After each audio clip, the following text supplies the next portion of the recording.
Hey, it's Ebony with Cafe Mocha. And of course, the Living Legends Foundation, they just released a list of women that are being honored. And one, of course, being Miss Cynthia Horner. How are you? I am fine. I am so happy to get to talk to you, especially since this is Juneteenth. It's so symbolic. It is Juneteenth. And what we're talking about, breaking barriers. What a barrier to break that you've done in this media field with the culture. Did you realize that you were someone that's of an icon status? Have you realized that yet? I realize it now, but I never knew it at the time. I was just somebody that loved journalism, and I was determined that I was going to make my mark somehow, but I wasn't really sure how. So I was interested in journalism as a kid. And when I got to interview the principal of my elementary school, I was hooked.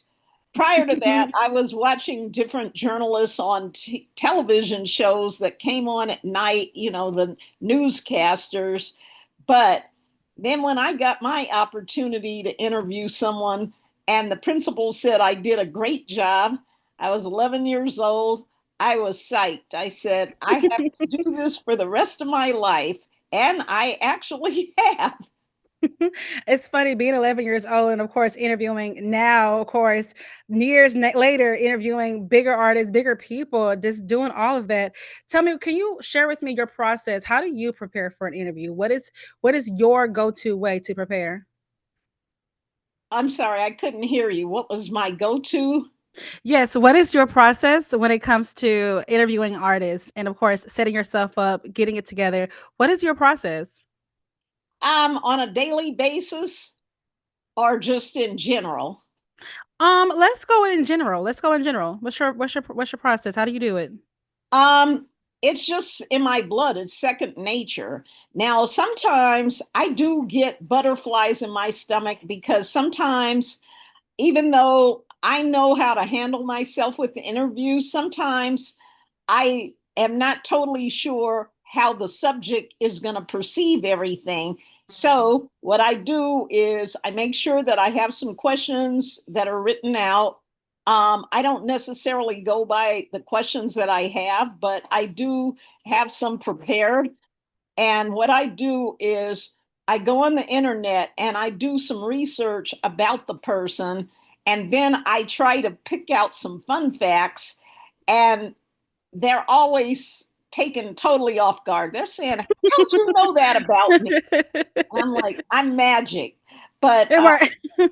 that's what I do. And generally, after I finish the interviews, people don't want me to go. They want me to stay there if I'm on Zoom or if I'm in there in person. They want me to stay with them because they say that it's the best interview they ever had. And they Hmm. said that the kind of questions that I ask are so great that it makes them enjoy the interview because a lot of celebrities do not like doing interviews because they're kind of afraid of what's going to happen and they don't want to get caught up in some kind of entanglement. So they don't usually enjoy interviews, but they definitely want to do interviews with me. And then they end up wanting to ask me a bunch of questions. So that makes it kind of fun. It makes it not as difficult of a job. And I love what I do. If I did not love what I do, I would not have done it for all these years. I would have gone into a totally different profession. And you see what's so amazing about your process, you don't go for that gossip. You don't go for the I want you to sit here so I can, talk bad about you. That is not something that's of your form. You're very much so this is your narrative. This is your testimony. You tell it to us. Yeah, I try to avoid gossip for a few different reasons. First of all, I have definitely been involved with one gossip oriented publication in the past. It was a tabloid. And I know that celebrities get very upset. A lot of times, tabloids publish information that is not true. Gossip columnists are the same way. They just go for a reaction.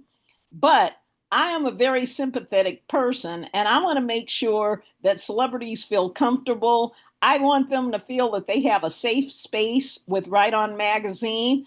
And Right On Magazine is a symbol of positivity because the right on, the expression back in the Mm-hmm. 70s, it was an affirmative type of um, expression. So I try to make sure that I kind of follow in that blueprint, even if what I'm doing is not for Right On, because sometimes I do things for other publications. So celebrities feel safe. Um, they know I'm not going to throw them under the bus. And one of the reasons why I don't think it's good to throw somebody under the bus, I want to be able to walk back through the door that I came through. I Mm-hmm. don't want people to say they don't want me somewhere. I don't want people trying to send me a snake in a box like they have with certain gossip columnists. I Yeah. want people to look at me and celebrate with me.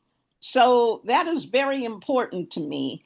And I do have a lot of friends that are in the gossip world. That's their realm, that's what they Mm, like to do.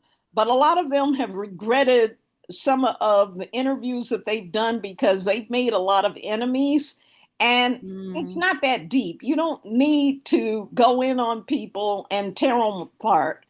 If there's something negative about the person, let that manifest for itself. You don't have to be the one to throw the person under the bus. You're absolutely right. Speaking about Right On and all the interviews you've done, can you tell us what's a challenge? Tell us a story where you was like, you know what? I don't know if this is gonna make it work, but we're gonna see what's happening next. What's a challenge story that you have for us? Well, some of the challenges that I've had have been with celebrities who have made some unwise decisions with their careers. Mm, There have been many celebrities that have been in Right On Magazine that have ended up incarcerated, um, or even if they weren't incarcerated, they were involved with different problems that involved the law. And I knew about it. And I had to make a hard decision. Do we keep covering these people? Um, if we do cover these people, what do we do to get around the negativity that the fans have already heard about? mm, And that's a hard decision. A few times I have told the truth about certain celebrities and they've been very, very upset with me, and they've been upset for quite some time, even though what I said was out in the public. But they felt that because it was Right On Magazine, that we should have been a little more sensitive. So those are hard decisions to make. Something else that's hard is when a celebrity that you have covered for years and had a good relationship with, and then you later find out through the media that the person is not who you thought he or she was. yeah. And it can be pretty devastating because I've had people that have been on the cover of magazines, have been extremely popular, and I'm sure you know exactly who I'm Mm, talking I about. know. I know. And I they are in so much trouble that it is not even possible for them to dig themselves out of that hole. But they never showed that sign to me, that side to me. I saw the nice side. I saw Mr. Nice Guy all the time, or Miss Nice Girl. Mhm. But some of these people had a really dark, dark side that is now becoming um, public information. And what do I do now? I Yeah. don't want to throw these people under the bus, but there are certain facts that you can't run away from. There's certain evidence that is out there that I can't hide from and they can't hide from. So it's a hard decision. Do I try to stay in touch with these people? Should I try to lend a helping hand? What do I do when I have been covering some of these people for many, many years, and I feel like they were sort of like family in a way. Yeah, I was wondering, how do you separate the family bonding relationship that you may form with someone, and then the journalistic style that you just have where you have to report on the facts? How do you separate the 2?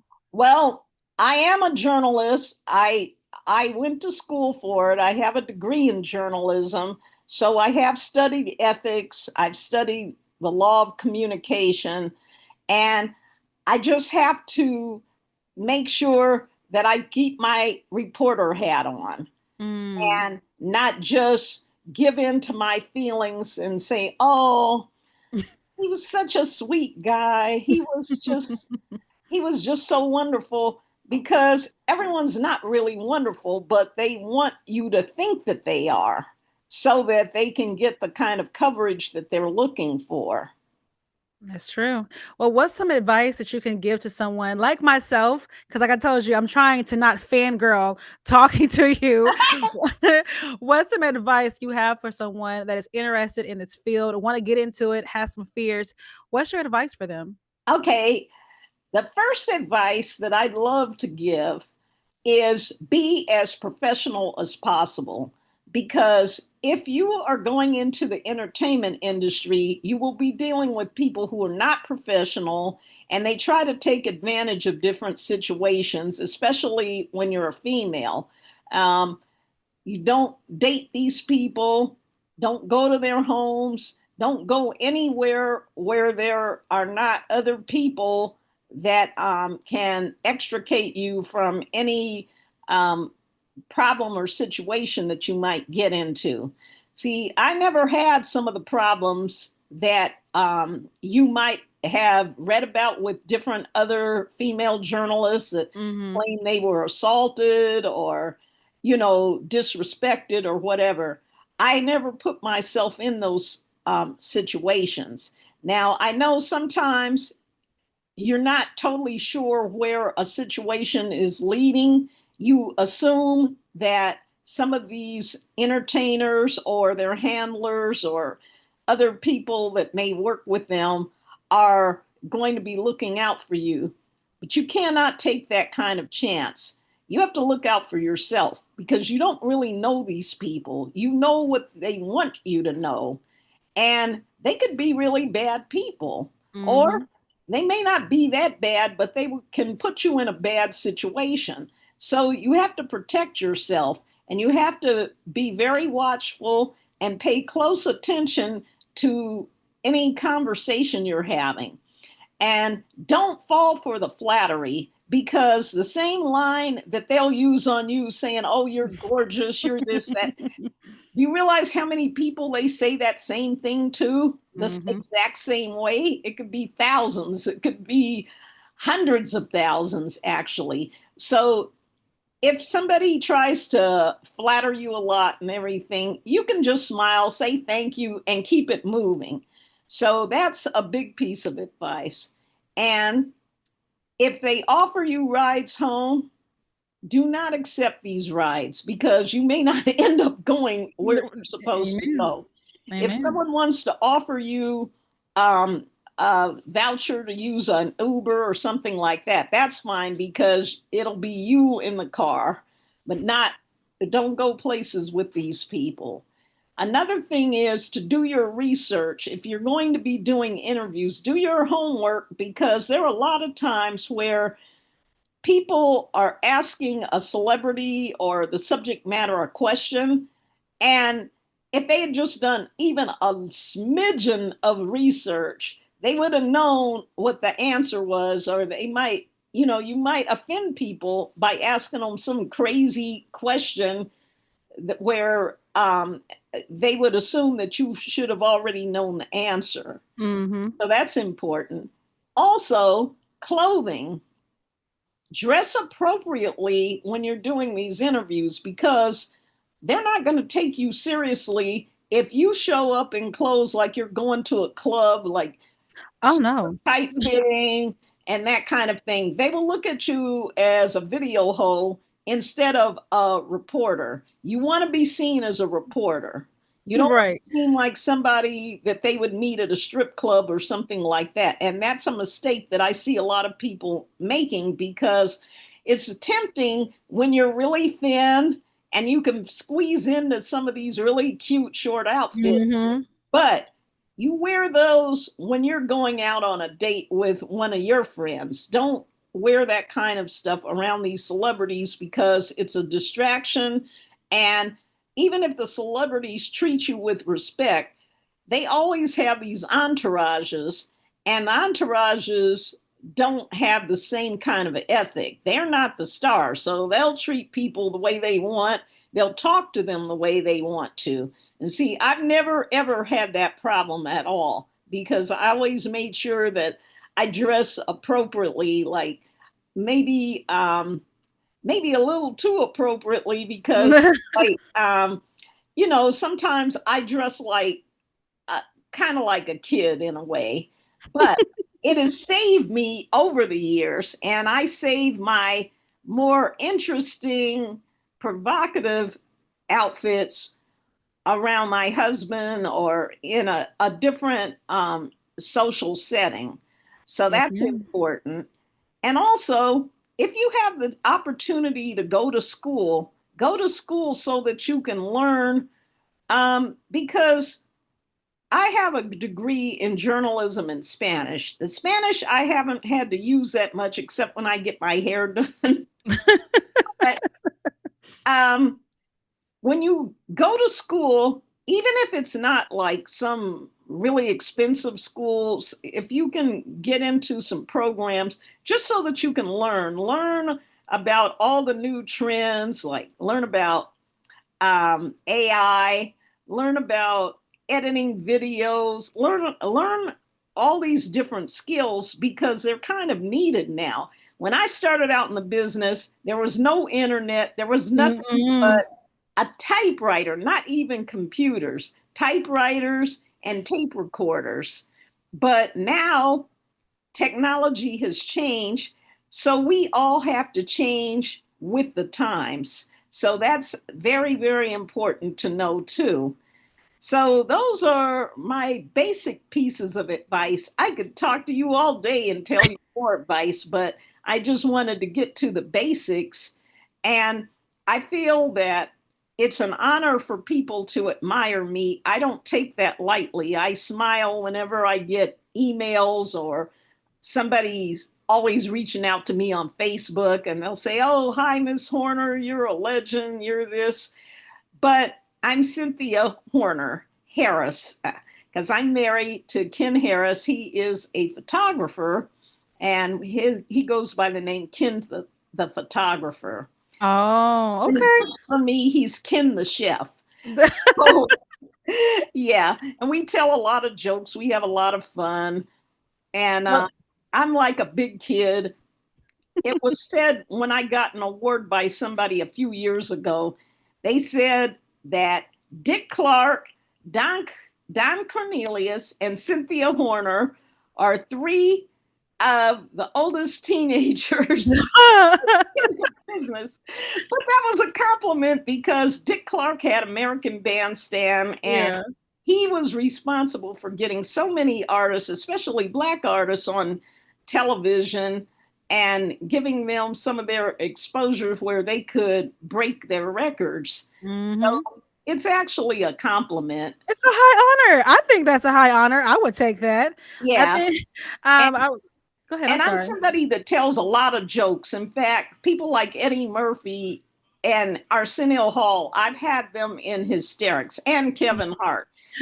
He thinks that I'm really, really funny, You because you are. I just have a gift for gab, and I'm very quick witted.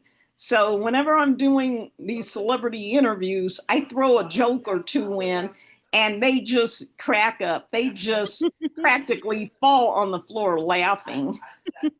Well, I know that from the interviews with the artists to doing everything, you leave a great impression. You honestly, like I said to you before, have made my world go around today. Just speaking to you is a high honor.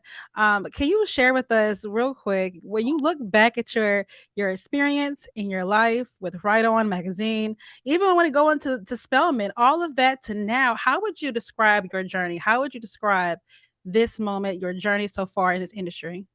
Well, my journey has been kind of difficult. Getting the job at Right On was very easy.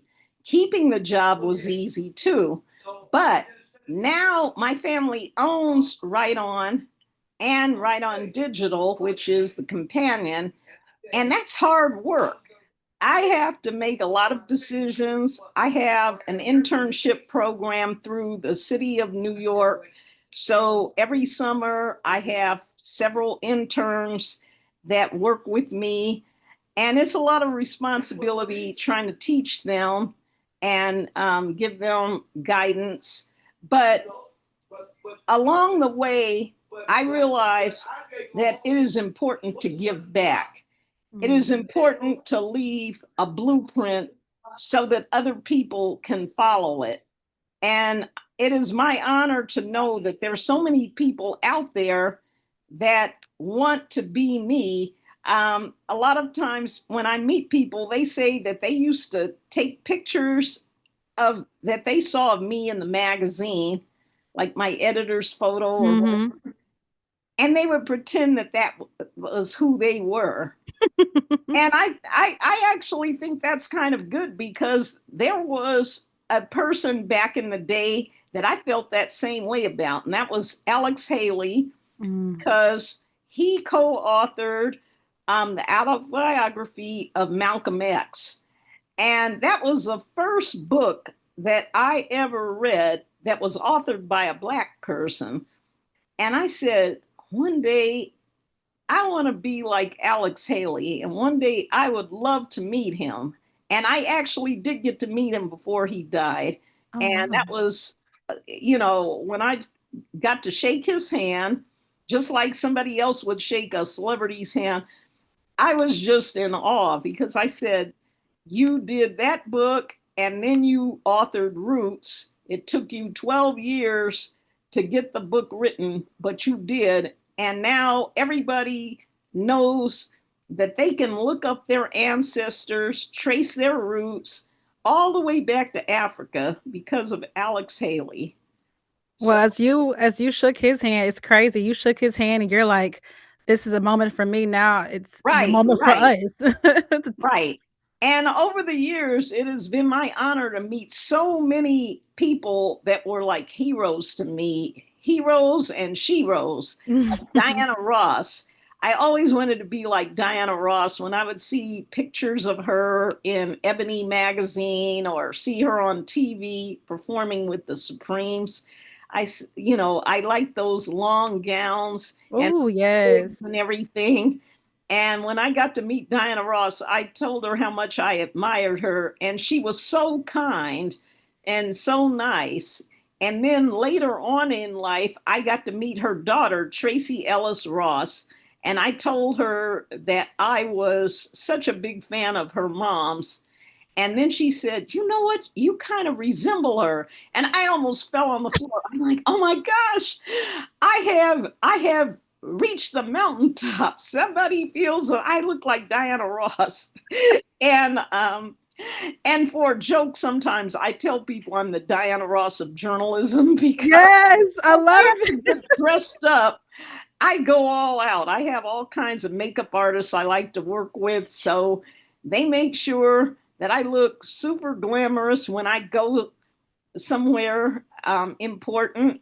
Mhm. I will at the Living Legends Foundation. So you're gonna dress up. I'm already preparing my look and my acceptance Ooh. speech. Yes, so people are going to be amazed when they see me on the red carpet. And I just really want to thank the Living Legends Foundation and Cafe Mocha and Sheila Eldridge, who is the founder of Cafe Mocha, has been a friend for decades. and I am the godmother of her son. Oh, I did not know that. Yeah, a lot of people don't know that, but they'll find out when I make my speech. Well, it is a like I said before, it's a high honor for us to have you, and, I know that when it comes to this ceremony, when it comes to this night, it's gonna be a night to remember, a night to, of course, see the looks, of course, what you're gonna bring, but also to honor so many different women who have broke barriers, definitely paved the way for other people like myself, thank you so much, and, have done all that they could do and even more in this field to leave a mark. Thank you so much for not just Well, even thank leaving a mark, you. but a footprint that's gonna be forever. Yeah, we will be in touch again. I enjoyed the interview. You were wonderful. And I hope the best for you in your career. And thank you again for this opportunity. Yes, ma'am. Thank you for the opportunity to talk to you. And y'all, that's it. Thank you so much, Miss Cynthia. Have a wonderful day. Okay, thank you. Goodbye. Bye now.